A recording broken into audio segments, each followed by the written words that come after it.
Hello and welcome to another episode of Property-Pxrn Stars, the premium property podcast, brought to you by your hosts David Lindley. And I'm Nat Giggs. And today our guest, our star, is none other than Steve Carroll, who has come all the way over from Australia, specifically just to do this. Just to do this. Can you believe it? What a good guy. That's commitment. Absolutely. So for those of you who are not familiar with Steve's name, Steve is, well, he's quite a few things and has been quite a few things as well. Top tier leadership in the REA group in Australia, as well as working in News Corp, having hundreds of team members underneath him as well. Been a speaker at AREC, and then probably a name that lots of people from the UK industry would understand as well. Been endorsed by the likes of Tom Panos as well. So bit of a big hitter we're blessed with on the podcast today. So absolutely. Thank you so much for taking the time to be here with us.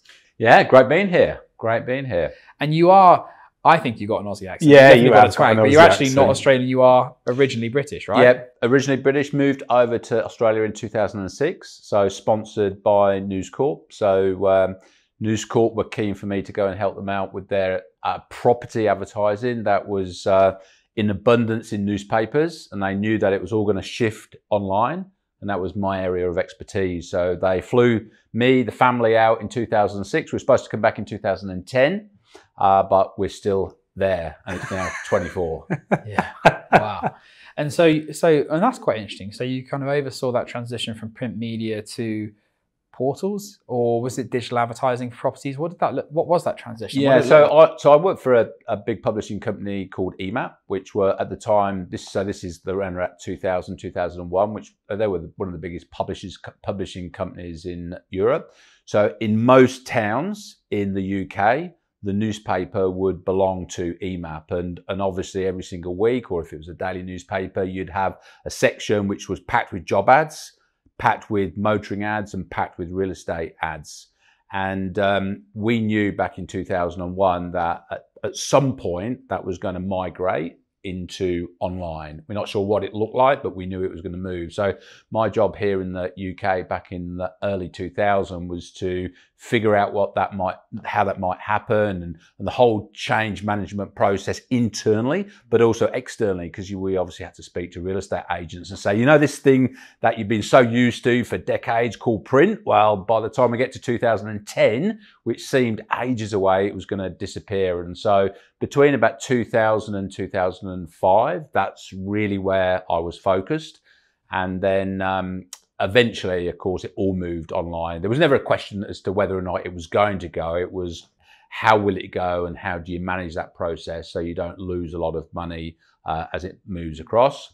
And then News Corp. So the Australian real estate industry, or the Australian newspapers, were behind where behind where the UK was. So in 2006, Rupert Murdoch's newspapers in Australia still had a wad of property ads, a wad of job ads, motoring ads, and they saw my expertise as someone who could help them guide that across. So that's why I moved to Australia. This might be quite a detailed question to start with so early, but then where did that end up, and what does the portal industry look like in Australia? Because it's a big topic of contention here with UK agents, but what is it like for Australian agents? What does the portal scene look like over there, and what's the differences between the two? Yeah, so I think, look, realestate.com.au, which is owned by REA, so REA is 67% owned by the Murdoch family or News Corp.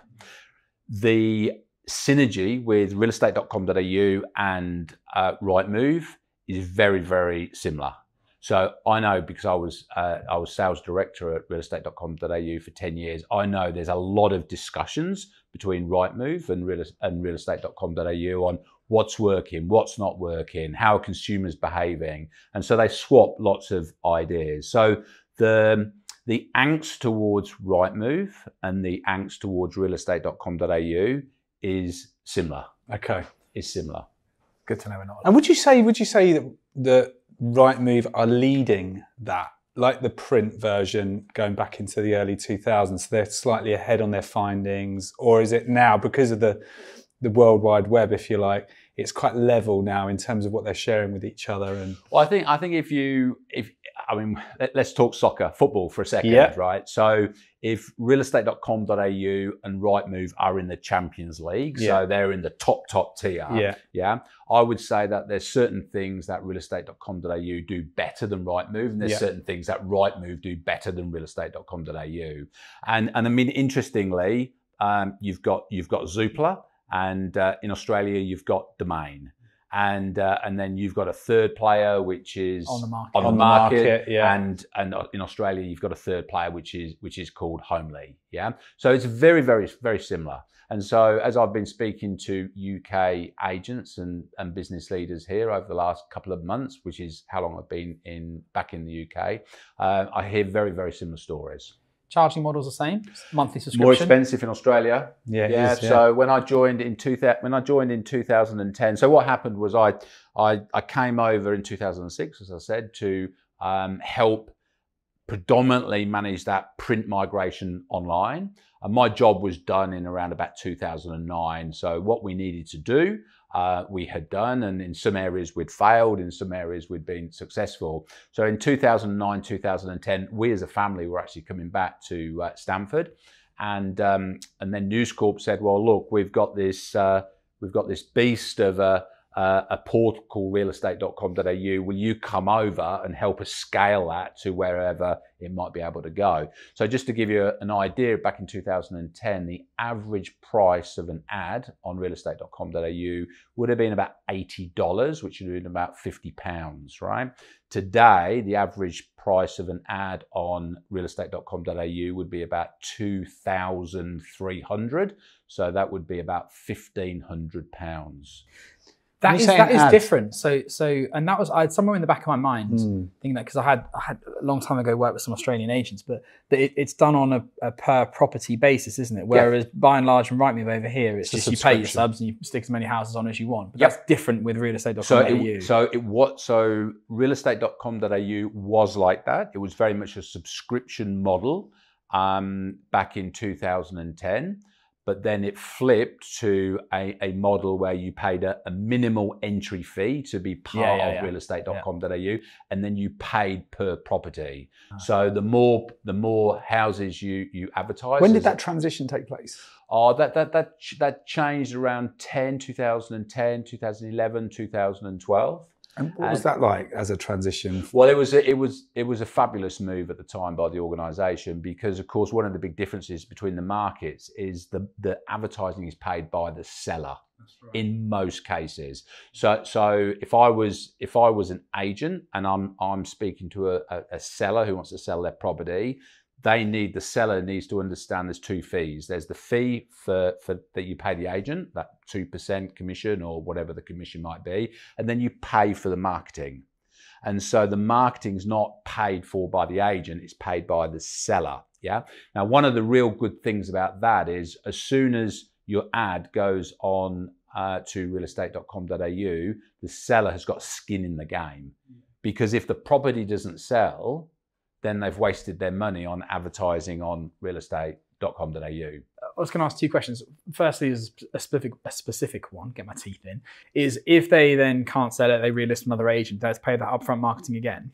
So depending on what offer is on at the time, by realestate.com.au. So worst case scenario is the property is listed with agent A and the seller pays the marketing to run for 4 or 5 weeks. The property doesn't sell after 60 days. The seller decides to switch agents. Then worst case scenario is the seller would have to pay all the marketing again. But realestate.com.au might have an offer on the table which says, hey, look, if it's a re-advertised property, the seller only has to pay half the price. I can tell you one thing, it won't be for free.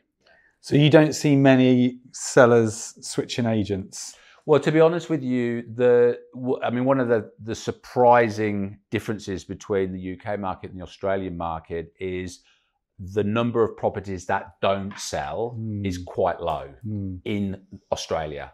So for every 100 properties that come on the market, my guess would be 90 plus of those 100 properties get sold. Yeah. Whereas here in the UK, the percentage of properties that don't get sold is a lot higher. Yeah. So our focus in this podcast and everything is predominantly, not completely, but predominantly on the premium end of the property market. Yep. And I think in that sense in the UK, we are getting towards that stage where vendors are paying, as they do in Australia, so upfront marketing contributions and then a fee. I think namely because there is so much more marketing investment that goes on for that property at a premium price point. Yep. In Australia, they pay regardless of price point all the way up and down the market. They pay that upfront fee as well. That's right. Yeah. So the way that pricing is done on realestate.com.au is by area of where the property is listed. So if it's a very affluent area of Sydney, then the price of an ad is going to be more expensive than a less affluent area of Sydney. So you're still buying the same size ad, you still get the same size picture and the same number of words and what have you. You're just penalised, if that's the right word, for having a property in an expensive suburb within Sydney. I see. Irrespective of whether or not it's a $15 million mansion looking over the Harbour Bridge or whether or not it's an apartment. Okay. Doesn't change because of the size of the property. It's where the property is actually positioned. I was just going to ask how you've seen that change the dynamics of the industry, that different charging mechanism, because I think it seems like a small thing, but actually could be quite a big thing. And you talked about how sellers are stickier with their agents, they sell more. Are there any other ways that changes the dynamics of the way the property industry works in Australia compared to what we're used to in the UK? Yeah, I think one of the luxuries that agents have in Australia is the marketing. A lot of the marketing, whether or not it's the ad on realestate.com.au or the ad on domain or the signboard. And I mean, signboards in Australia are bloody huge. Yeah. And a lot of them carry the face of the agent, and they'll have the agent's mobile, all his or her details. So it's like the seller of the property is paying for the marketing of the agent. Yeah. And so what I have noticed, my view is there's a lot that the Australians can learn from the Brits in the context of real estate. And there's a lot the Brits can learn from the Australians. One of the things that I think the Australians do well, individual agents market themselves really, really well. Now, one can argue they can afford to do that because in effect, it's not coming directly out of their own pocket. It's being funded by the seller, if that makes sense. And so what you got to remember in Australia is if a consumer decides to sell their house, they choose an agent. They don't choose an office to sell their house. So I choose you, David, right? I expect you to be my point of contact through the duration of the sale. Now I choose you because I've heard good things about you. I've seen your marketing and I've seen your Google reviews. I've seen other things that you personally have done. The fact that you work for LJ Hooker or Ray White is secondary to me. I've chosen you to market my property. So in Australia, the 50,000 agents that we have over there, the importance of looking amazingly good online and offline is really, really key. I think we're again slightly heading towards that direction as well. Whereas more traditional setup in the UK, you have your valuer and then somebody else that would take it on after that. But it is beginning to change. Whereas that individual taking it from cradle to grave, from market appraisal through to completion, especially in the premium end of the market, that's I think what sellers are after more. So it's interesting it's going in the same direction as well. I mean, I'm thinking agents would have listened to the first part of this conversation thinking, when are our fees going to look the same as the Australian model? What are Australian fees? For the Rightmove subscription compared to real estate agent. Yeah, don't hold your breath. Well, it's funny, isn't it? Because obviously there's a load of talk about how that's significantly increased the subscriptions for Rightmove.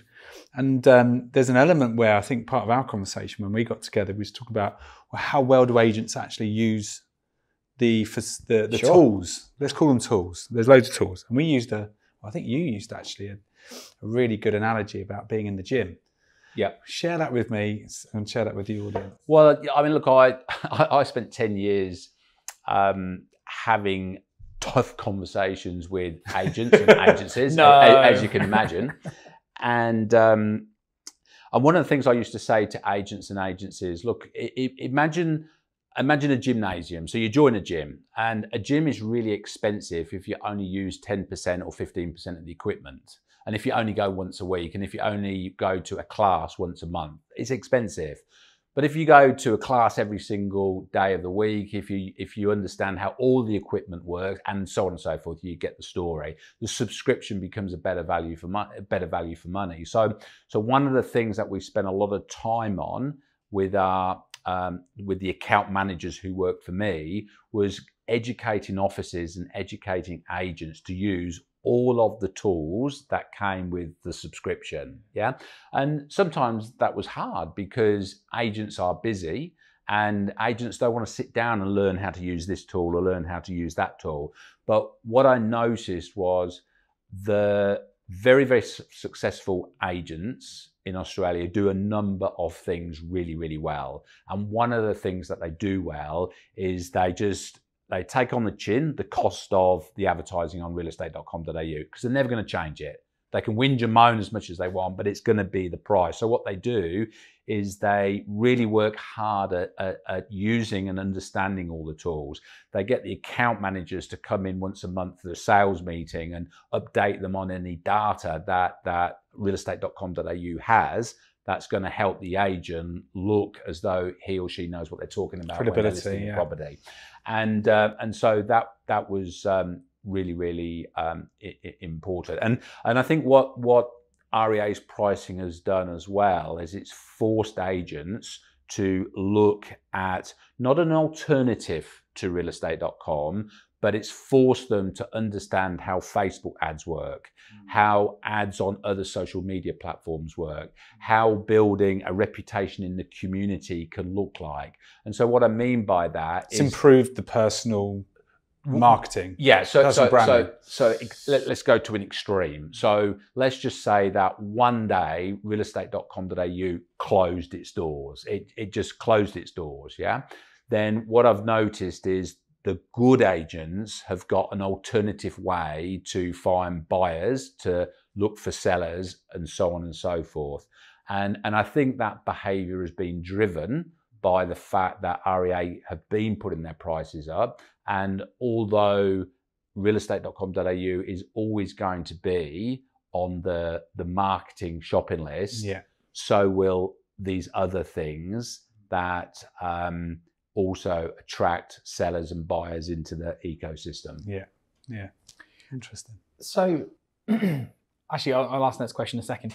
Just coming back to something you said about fees, and I got the wrong end of the stick. No, it's on the subject, isn't it? What are typical Australian agents' commission fees? Our commission fees, I would say 2% to up to 3%. What you've got to remember, though, of course, is the deductions out of that commission don't include the marketing, because we've just talked about that. It's paid for by the seller. And because the average days on market for a property, I mean, it goes up and down, but on average would be about 35 days, 35, possibly 40 days on average.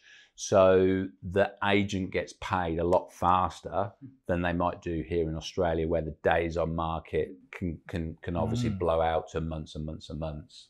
And why do you think those fees are higher? Is it just cultural? Is that what's happened for so long? Because over here we've had a bit of a race to the bottom in terms of fees, and they've sunk around to about the 1% mark and stayed there.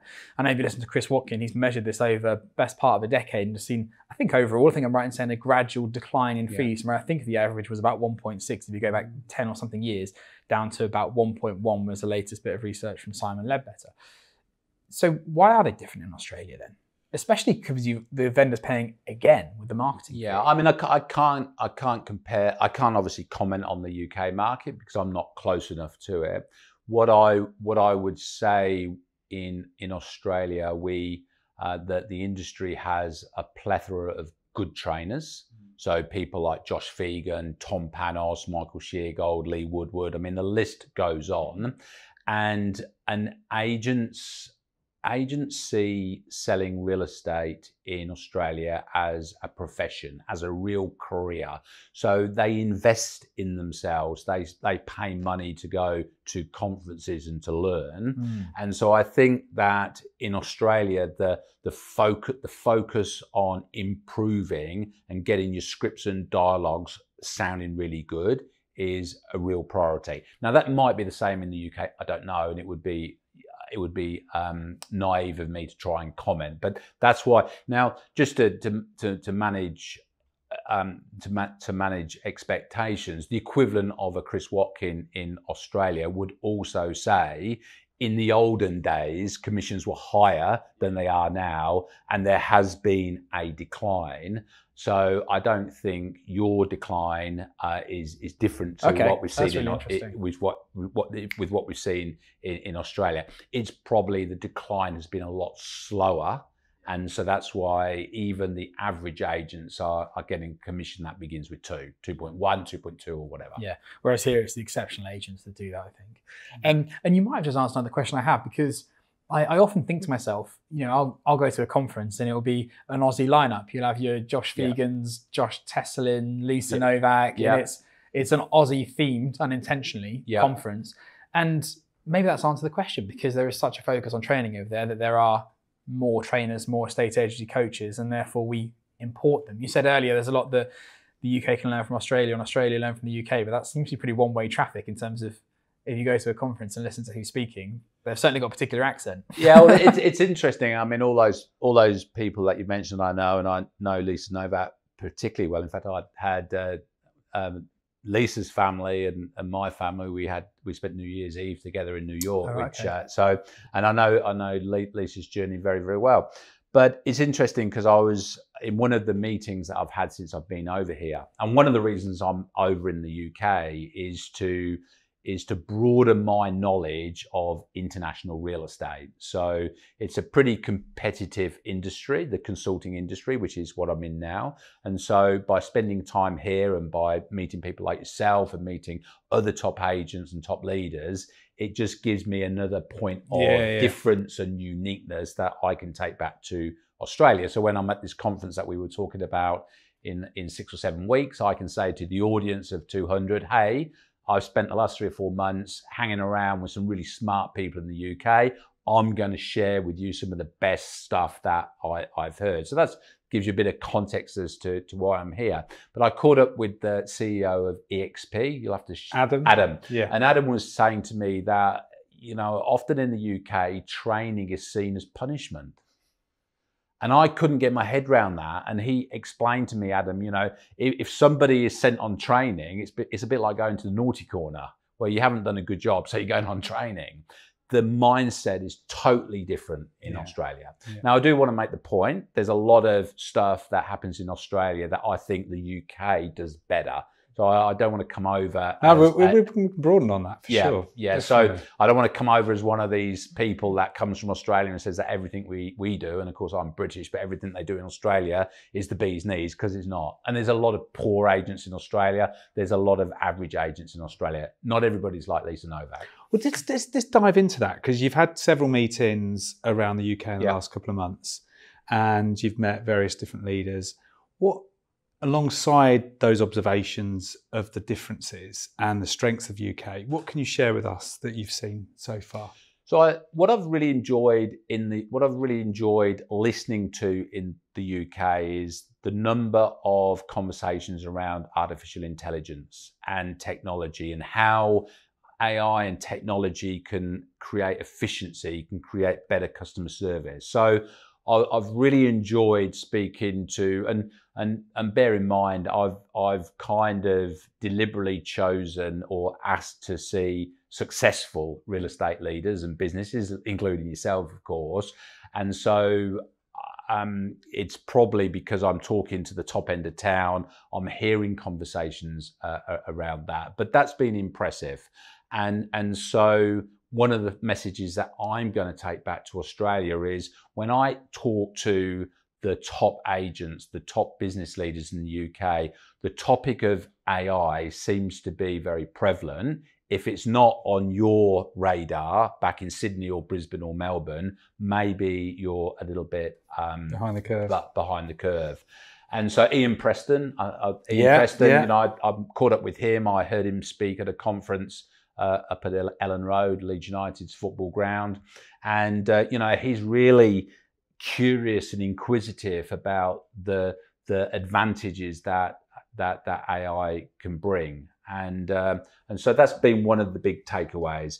The other big takeaway is I think Australia real estate agents have it a bit lucky in that we don't have the external factors that the UK has. So, you know, in the UK, obviously, apart from Melbourne, I'll take Melbourne out of it, we weren't really impacted as much by COVID as you were in Europe. We didn't in Australia have to deal with Brexit. We didn't or don't have to deal with a war in Russia. Now, just to give you a bit of context to that, and I think I told you about this in Huntingdon, you know, it would be closer for me to fly from London to Ukraine as it would be for me to fly from Brisbane to Perth, right? So if you just think about that for a second, that would be like a war raging in Perth and Sydney and Melbourne agents having to hear that and deal with that. So I think that the UK industry have had over the last decade far more external factors, which has built up resilience, which has built up, and I'll tell you one of my favorite stories in a second, but has built up a look, you know, what's happening is what's happening. We can't change that. So how do we deal with that? How do we respond to that? Over in Australia, I think the economy tends to be pretty good most of the time. We have our ups, we have our downs, but not as big as you probably have up here. So again, I've got to be careful when I address the Australians because I don't want to fall out with them. But what I want to say to them is, Jesus, guys, if you can't make a good living doing real estate in Australia, you wouldn't stand a chance in the UK. It's a really interesting point that you make. The AI thing we'll come back to in a second, but about all those external factors. And I think sometimes it takes someone with a bit of global perspective to say that, because I don't know about you, Matt, but I feel like we almost just you have your head down, you get on with it, and you can't see the wood for the trees with that. You just get on with the day to day, and you don't think about the impact that those things have. But what you're saying is right. You do build up resilience, and like right now, we've got I'm dating this podcast. There's a general election going on, and by and large, everyone's just getting on with the day job because that is the least of everything that's happened in the last few years. You know, that's barely on the Richter scale for pandemics, wars, everything in between. Sorry, Matt. No, it's just on this exactly. I had a client the other day talk about the general election. Is that causing a slowdown in the market? I said it's been the least affected thing that's happened in the last 5 or 6 years because we've had this, and this. So the general election, let's be honest, it's not quite as significant as some of the other things that have happened. So, yeah. But one of my favourite stories, I caught up with, just talking about COVID. So I caught up with Matt Baldock. Do you know Matt? Yeah. And Matt Baldock, he said something to me which really resonated. He said, you know, what COVID did was COVID taught us or gave us an opportunity to build really strong relationships with our community, because the communities that he was serving obviously were suffering because of lockdown and everything. And so what he said to me was it gave us as a real estate group an opportunity to say, how do we serve? How do we help? How do we give a leg up to our community and be the center of their world? And I thought that was a great way of looking at COVID. But then he went on to say, and now COVID's finished, I don't want us to go back to the olden days. I don't want us to retreat. I want us to continue to be the center of the community and give a helping hand and ring our tenants and ring our customers to go, are you okay? You know, is everything good? And that led me to a meeting I had with Matt Nichol over in Worcester.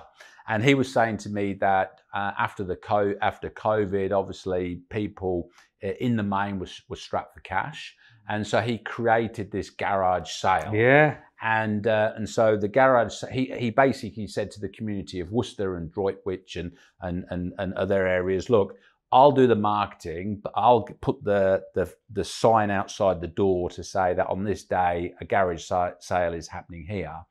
And the first garage sale was in 2021, and there was X number of streets and X number of properties involved and X number of people. That garage sale now, it happened a couple of weeks ago. I think he was saying to me there were 600 properties on a given day opened up their home with a garage sale. Yeah, there were I'm making this number up, but 180 streets involved. Local radio got involved, local television got involved. Now that's a great example of COVID hit. So let's do something proactive and help our community by giving them opportunity to make some money. But COVID's finished. Let's continue to build on that and make the garage sale as big as possible. That's what I mean by resilience, which is something that I think the Australians can look at and go, that's good. We can probably copy that. It's really interesting.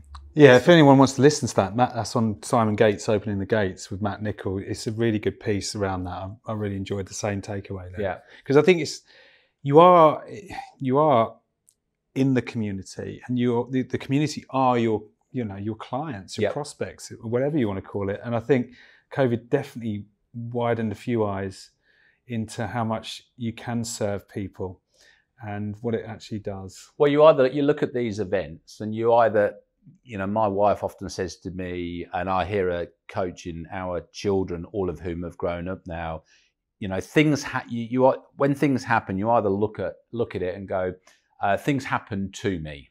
So in other words, that happened to me, and I'm the victim, or things happen for me, and I love that. And so, again, going back to what I said 5 minutes earlier, I think the UK has to deal with more external factors, which means that they have to they have to flex their muscle, they have to build resilience. Yeah. And that's probably something that I need to package in a way not to patronise the Australians and say, let's be grateful for what we've got. Turn the question around then. What are some of the things that you think the UK agents could learn from Australian agents based on your time there and your experience dealing with arguably some of the best in the industry, but still, what do you think are some missing pieces that we could use to our advantage from what the Australians do? Well, I think we live in a world now where digital is so important. And so we know that when consumers are looking to choose a hotel, consumers are looking to choose a real estate agent, they're going to go online. And so brands need to look brilliant digitally. They looked at, I call it the digital shop window. Your digital shop window needs to look as though you are one of the best in town. And I think that is something the Australians do very, very well. And we touched on that 15, 20 minutes ago. So, if I was coaching or mentoring a real estate group here in the UK, I would say, every time somebody Googles best real estate agent in Droitwich or best real estate agent in Stamford or Leamington Spa or wherever, make sure that you look $1 million online.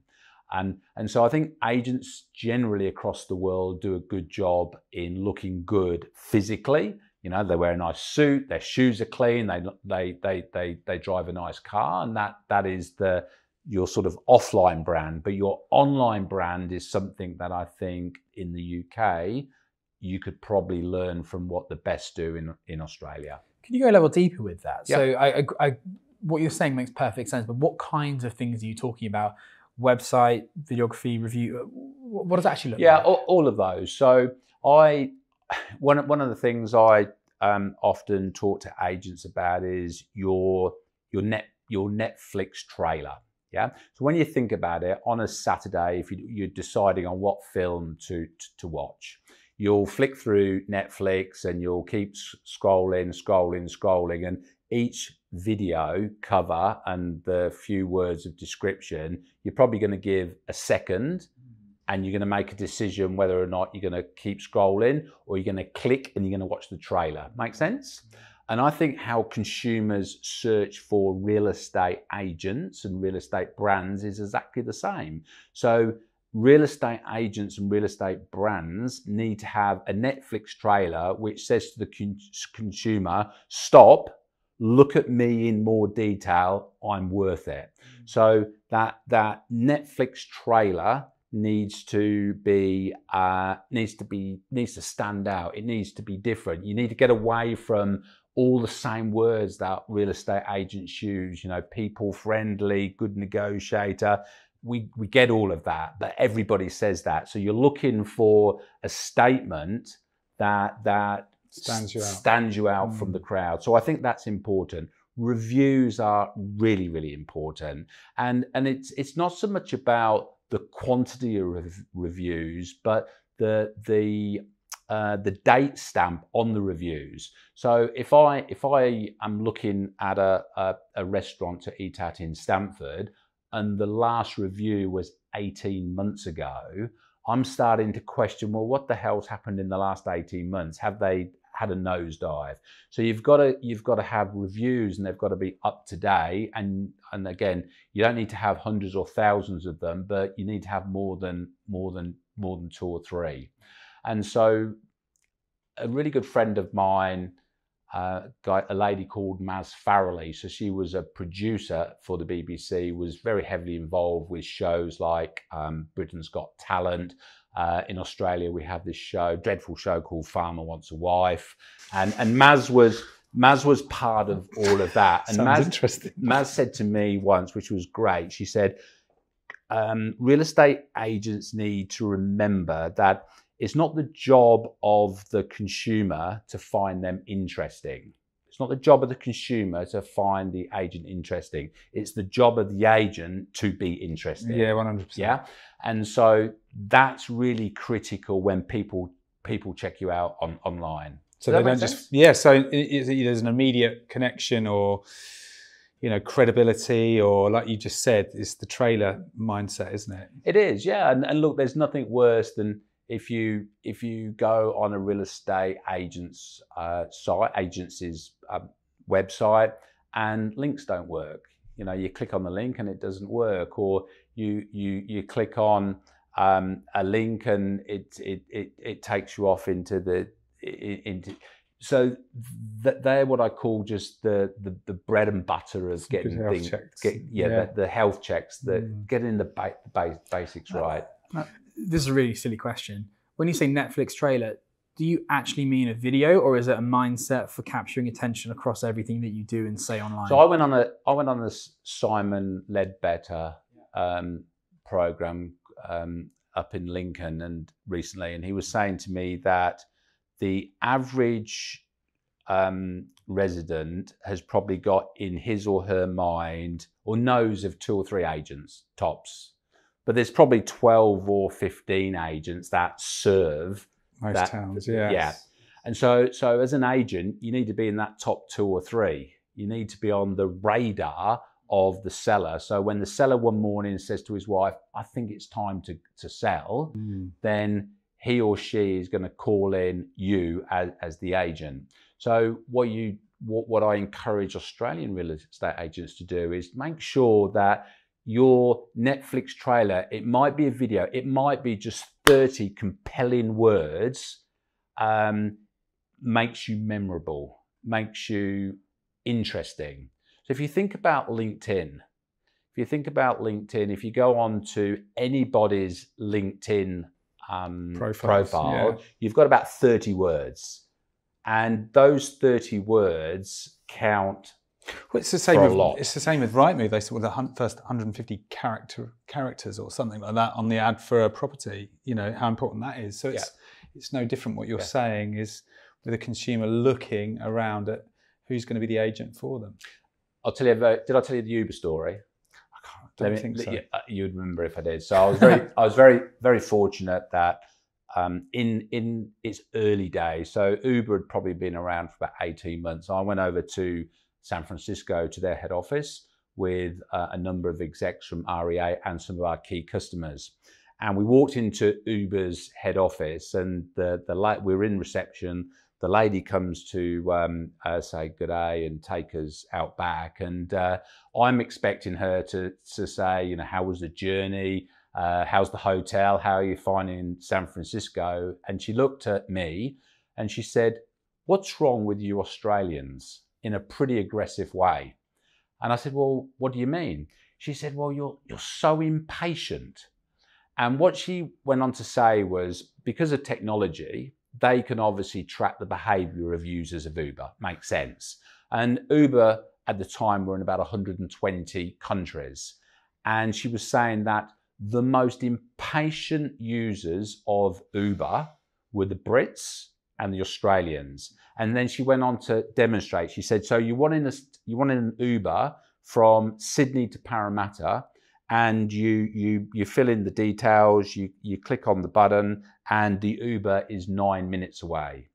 And what she was saying is 9 minutes gives a reaction of 9 minutes. I'm not waiting 9 minutes for an Uber. That's ridiculous. Cancel, rebook, hoping another Uber would suddenly appear that was 4 minutes away. The point she was making is, in the olden days, you'd quite happily wait half an hour for a taxi from Sydney to Parramatta, but expectations of consumers have changed, and we want it now, we want it instant.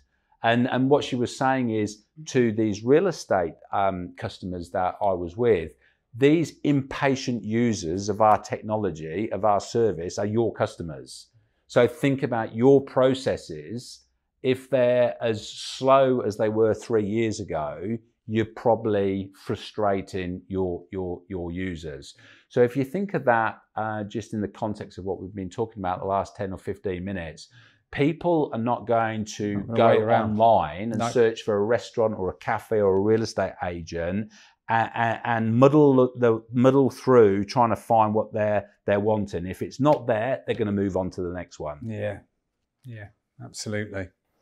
Do you think that immediacy of response is what they're looking at when they look at your shop window, so your website, or it's the speed with which they're responded to when they make an inquiry with you? I think it's all of that. I think that, I think that as human beings, we've just, and technology has created this. Big companies like Amazon and Google and Facebook have raised the bar, haven't they, as far as speed is concerned? I mean, you order something on Amazon and the next day it's delivered. Yeah, I post something on LinkedIn or Facebook or Instagram, and within seconds, people all around the world can see it. I think technology companies have just raised the bar on what's possible, and so consumers have become spoiled and they expect that. And if I was to ring a real estate agent on a Monday morning and the real estate agent didn't call me back in a few hours, I would find that really sloppy. Now, 10 years ago, that would probably be normal, but that's not normal now. Can I go back to portals for a second? Yeah. Because and maybe pick up on and use that and then pick up on some of the bits that we've talked about since. Because I think you've got quite an interesting insight into that world. Is where do you think it's going? And we've talked about the similarities and differences between the Aussie and the UK portal market, but where do you see that going? And do you think, because there's lots of different opinions about Rightmove, just to use the UK for example, one of their criticism, I think, is that agents would level at them as a bit of a lack of innovation, that the principles of the Rightmove platform really operate very similarly to how they did going back in time. It works and customers like it, and maybe there's not any need for anything more than that as a catalogue for them to browse. Rightmove has tens and tens of millions of hits per month. There's only 1 million transactions a year. It's almost a national pastime. Where do you see the future of the portal market going, and how consumers use them, what they're looking for, and where that might go and how it might affect agents? And do you think that AI has a part to play in that?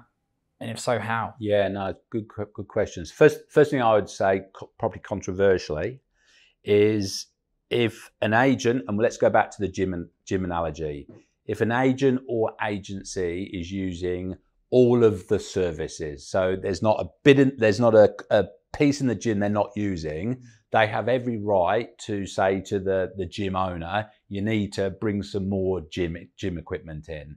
And so I would say, going back to Rightmove, if an agent or agency is using every service that Rightmove brings to the table, then they have every right to say you need to innovate, you need to bring new things. But if an agent or agency is only using 30% of what is currently available, then Rightmove aren't going to spend money, I doubt. Now, I've got no connections, no financial arrangement with Rightmove. I'm just making that point. So I think that agents can sometimes be guilty of blame culture when probably they just need to look in the mirror and ask themselves the hard question: am I making the most of what's on the table right now? I suppose just on that point very quickly, I suppose the easy defense of Rightmove is if you compare the costs of Rightmove now versus the world that you're in before in terms of print. Yep. It all looks very cheap in comparison. Correct. Absolutely. Where I think portals are going to move, and I think it's pretty scary. So in Australia, in Australia, if you're a homeowner, and there's about 12 million homeowners in Australia, you can claim your property on realestate.com.au. So basically, in basic language, you're saying to realestate.com, I own this house, 3 Smith Street.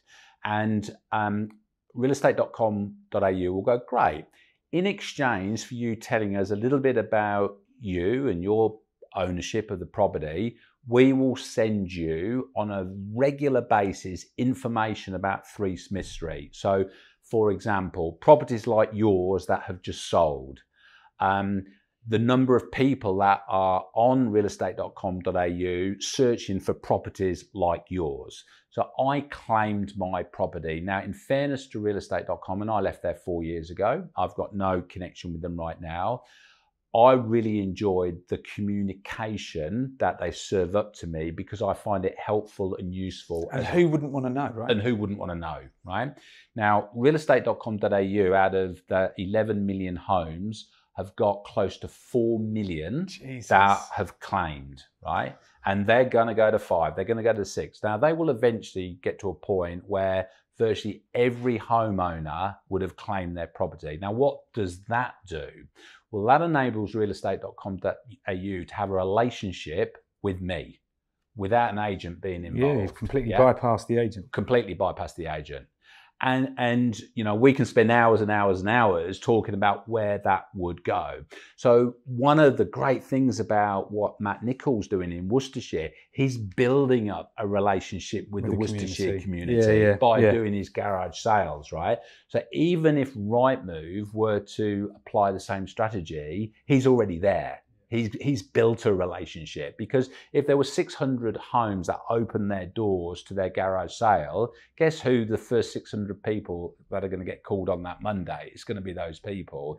So I think that is the way that realestate.com.au is going. Now, the huge cynics, and I don't think this will happen, but the huge cynics will say, maybe one day realestate.com.au will say to all of those people that have claimed their property, would you like to sell your house? If you do, then do it through us and we'll put you in touch with an agent. And so they start then clipping the ticket. No difference to how these aggregators in hotels have gone, where you can book a hotel direct with the hotel, or you can book it through one of these aggregators. Go to hotel.com or something. Exactly, and they all take a clip of the ticket. Yeah. So I think that is potentially, it looks to me that's where Australia could go. What's interesting, just to move on from that, is when I talk to my eldest son, who's 24, so he's gone from flat sharing to flat sharing with a load of students to renting a house and getting a job, and obviously at some point he will become a first-time buyer. And when I talk to him at 25, he'll say to me, I expect real estate portals and technology to understand what my needs are and to serve me up ideas and suggestions. I don't want to be doing what you did, Dad, in the olden days, searching through lists and lists of properties and what have you. And you think to yourself, blimey, imagine what it was like in the newspaper days. But he already is thinking that search, as we know it, is clunky, clumsy, and old-fashioned. So in answer to your question around AI, I think that we'll probably get to a world where technology will know that Oliver Carroll is at this stage in his thinking around property, and they will start targeting him with relevant information. And so this is where real estate agents need to start thinking and need to go to be really relevant and to continue to be value for that 1.5% or 2% commission. So you look at someone like Lisa Novak. So Lisa and Mark in the northern beaches of Sydney, they are so involved with their local community. You know, every Saturday morning they open up their really sexy real estate office. You've been to it? Yeah. They open up their office, free coffee. It doesn't matter if you're buying or selling or not even buying and selling, just grab yourself a coffee on the way to the football game. And you know, they'll go and talk to the local cafe owner and find out his story. They'll go and talk to the local florist and find out about her story. And such a it's the environment, the energy, and it all aligns with their social media content and their community, and they've really got that right. So, like you say, when that eventual situation happens, they are ahead of. Well, they're ahead, or at least they're on par. Yes. Yeah. And so, you know, I mean, you know, where I live, there's probably 20 real estate agent offices, and within those offices, there might be 100 agents that could potentially sell the house that we live in. There's an opportunity for all 100 of them to have an understanding of who I am and what my thinking is and what have you. And if they don't, then realestate.com.au will. Very good point, well made. That is really interesting. It is really, fascinating, really isn't it? Let's get those insights. Yeah. And so as you come to the end of the podcast, so what are you doing now and what does the future look like for you? You're a consultant to who exactly, and what does that look like? Yeah, so I left REA just before COVID, and I had a good innings, 10 years at REA, and I took a job in Dubai, again, doing something very similar to what I had done in the UK and in Australia, which was helping a media company in Dubai manage the transition from print to online. And I was there only for 2 or 3 months, and COVID hit, and both the UAE and the Australian government were very hard on locking their borders down. And so I made a decision to go back to Australia and leave the job in Dubai, which was a great shame. And I just set up my own consultancy company. So I spent a lot of time working with agents and offices around building a digital footprint that gets you noticed. And I also spend a lot of time facilitating workshops and facilitating conferences, all to do with real estate. And that's what I do. And as I approach another big birthday that ends in a 0, I think learning and education is really, really important. And so one of the reasons, as I said earlier on, coming over here was to meet new people. Like we didn't know each other. No, Sam introduced us, didn't he? That's right. Yeah. And I think that irrespective of whether or not you're in your 30s, 40s, 50s, you need to continue to network, you need to continue to meet people, you need to continue to learn new stuff. Yeah. And seriously, I've got a notepad of learnings that I've picked up from all the meetings I've had since I arrived in April. It's this big, it's this thick. And that makes me a better person, and it keeps you relevant. So that's a really important thing for me. The other thing I do, which I must plug, is once a year I run I think it's probably the largest real estate charity event in Australia. And so I take a bunch of real estate leaders and agents and property managers on a bike ride across Thailand. I'm not a cyclist. I just like doing this sort of stuff. And most of the people who cycle with me are not cyclists. They just want to do something out of the ordinary. And so I'm busy training for this bike ride, which is next February. There's 60 of us from the Australian industry. We've got 3 UK riders next year, which is terrific. And we'll aim to raise in pounds around about £200,000 for a children's charity. on top of the £1 million that we've raised through doing this bike ride over the last 4 or 5 years. Congratulations, that's incredible. And what's really interesting about that bike ride is, again, I do it for the obvious reasons, but I also do it because I just like meeting people out of that office environment and learning what their story is. And when you hit that finishing line on day 3 and you've done 100 kilometers and it's bloody hot, you get to know real estate agents and leaders at a different level. Totally, yeah. And it just makes you a better consultant, getting that understanding, if that makes sense. Because it's hard not to have a deeper bond with someone after you've been through something like that, and then over a cup of coffee, can't you? Yeah, no, exactly. And it's it's interesting. I'd say to Rightmove, I say to Domain, you spend all this money taking your top customers to the football and to the cricket, and that's great. Yeah. But the relationship that you'll build, taking them to the pub and what have you, is always going to be wafer thin. You take some of your customers on a bike ride, and it doesn't matter if it's rugby or cricket. That camaraderie is just really genuine and very special. So so there you go. That's the bike ride. So there you go. So I often say at this part of the show, we go from the sublime to the ridiculous, but it feels especially pertinent after saying such an amazing achievement there. Yeah. But we do go from the sublime to the ridiculous. So you're a guest on Property Porn Stars. Yep. And I don't know whether you know, but everyone has a porn star name, whether they know it or not. Yep. And we're going to find out yours. And we'll see where you sit on the leaderboard, because we do this with every single guest, but we started with ourselves. And right from episode 1, no one's managed to knock Matt off the top spot, which is just infuriating, I have to say. Yeah. So your porn star name is comprised of your middle name and your first pet's name. Yeah. What do we got? Middle name, Robert Champ. Champ. Bobby Champ. Bobby Champ. Bobby Champ. Robert Champ, yeah. Yeah, that's not bad. What was Champ? Champ was a dog. Are you saying champ or chump? Champ. Champ. As in champion.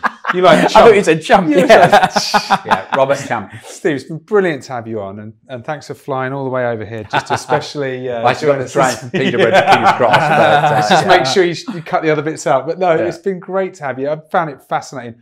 I had obviously heard some of that before, so it was really good for you to meet David and to share with all of our listeners, who I think will take quite a lot of insights away from that. I think what's nice about talking to you as well is you have a bit of a unique perspective of having one foot in the UK and one in Oz, whereas quite often when we speak to Australian trainers, it's very much, here's what you can learn from the Australian perspective, and you have a different dynamic on that, which I think is really interesting. If anyone's listening to this wants to follow you or connect with you, speak with you, or see what you're doing on socials, where can they find you? Yeah, LinkedIn is my preferred, so just check me out on LinkedIn. That's the social media platform I use the most. And of course, if anybody wants to join me on this bike ride, so there's February next year. There's 60 of us. We have 3 riders from the UK. So, but if you can cope with 57 Aussies, that's the challenge. Then that's 100k. That's the challenge. We cycle 500 kilometres over 5 days. Okay, so 100 kilometres a day. But I mean, the most important thing is it's not a race. No. It's a leisurely cycle, chit-chat. But I tell you what, after 100 Ks, your legs still ache and you're desperate for a beer. Yeah, it sounds fantastic. So follow Steve to find out more about that. Yep. And follow Steve to find out about everything else that you're doing as well, which sounds awesome. And good luck and congratulations. And thank you again for taking the time to be with us today. We really appreciate it. And thank you for watching or listening to this episode of Property Porn Stars. I really hope you've enjoyed it. And we'll see you in the next episode. See you soon.